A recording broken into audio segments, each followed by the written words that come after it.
Nah sekarang pendorong orang bisa berbuat baik. Apa itu? Hubbul khairi linnas. Hubbul khair. Cinta kebaikan untuk orang lain. Jadi ada dasar cinta gitu lah.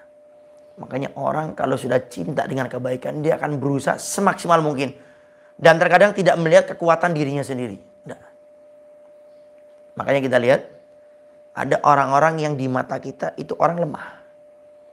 Tapi subhanallah waktu dia berbuat kebaikan itu melebihi orang yang kaya, melebihi orang yang kuat. Kenapa? Karena dia cinta kebaikan dengan orang lain. Sampai ada bahasa itu, kalau sudah cinta berbicara, yang berat akan menjadi ringan, yang susah akan menjadi mudah. Itu kalau sudah cinta yang berbicara. Gitu.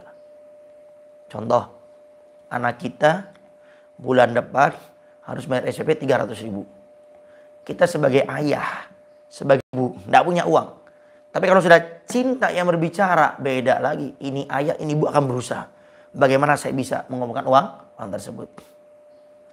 Anak mau masuk kuliah, biaya tidak sedikit. Bahkan terkadang ayah kita hidup sebatang kara. Sudah ditinggal mati oleh istrinya. Atau ibu kita sudah sebatang kara. Ditinggal mati oleh suaminya. Uang tidak ada. Biaya kuliah besar. Tapi kalau sudah cinta yang berbicara, oh jangan salah. Mau bagaimanapun tanggal berapa nak? Ntar pertengahan bulan bu. Akan diusahakan oleh ibunya, oleh bapaknya. Kenapa? Karena cinta kalau sudah berbicara beda. Makanya Nabi kita Muhammad SAW itu, kalau kita perhatikan, bagaimana sahabat-sahabat Nabi rela memberikan nyawanya sama Nabi. Bukan harta, nyawa yang cuma satu. Yang di pasar nggak ada orang jualan. Lagi pernah di pasar ada orang jualan nyawa gitu. Nyawa sehari 50.000, nggak ada. Tapi sahabat-sahabat Nabi ini rela memberikan nyawa. Apa sebabnya? Nabi berikan cinta kepada sahabat-sahabatnya yang tidak didapatkan sama orang lain. Bayangkan, ini bicara cinta. Ada salah satu hadis. Dan ini harus kita praktekkan kalau kita sebagai pemimpin. Minimal kita sebagai orang tua. Nabi pernah bawa 1 ekor kambing. Dibawa. Wahai sahabatku, ayo kita makan kambing. Kalau bahasa Kuningan, mayoran. Yuk, mayoran yuk, mayoran. Baik. Akhirnya sahabatnya bilang, wahai Rasulullah, saya bagian nyembelih kambingnya.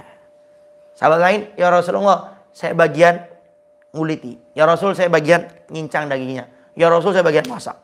Semua sudah ngambil masing-masing. Nabi Muhammad SAW angkat tangan. Wahai sahabatku, saya bagian mengambil kayu bakar di hutan. Posisi paling berat. Yang sahabat-sahabat Nabi belum ngambil itu tugas. Bagaimana bisa berlangsung ini?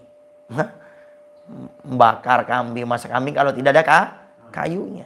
Dan ngambil kayu jauh di hutan. Ngambil kayu, apa kayunya sudah tersedia? Enggak. Harus dipotong dulu kayunya. Sudah dipotong, bagaimana? Diangkat jarak jauh. Itu yang Nabi lakukan. Sehingga sahabat-sahabat Nabi sangat alifiyuful sama Nabi.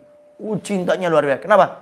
Cintanya Nabi diberikan kepada mereka. Dan pintu cinta namanya perhatian. Ya. Jadi kalau kita berbicara cinta, tapi kita nggak perhatian, jangan harap cinta itu muncul. Orang tua kepada anaknya akan sangat cinta sama orang tuanya kalau orang tuanya perhatian. Bukan cuma ngasih duit harian, ngasih duit mingguan, bulanan, nggak bakal muncul itu cinta. Seorang istri akan sangat mencintai suaminya kalau apa? Suaminya perhatian. Bukan cuma ngasih duit. Contoh, Kang Samson cuma ngasih duit sama istrinya harian, mingguan. Nggak bakal terlalu cinta. Cinta pun karena ya kumaha, sudah jadi suami. Tapi kalau Kang Samson perhatian, setiap hari diajak muter-muter ya dari Kuningan ke Cirebon, balik lagi jalan-jalan. Nah ini cinta yang seperti ini akan muncul kalau namanya ada perhatian.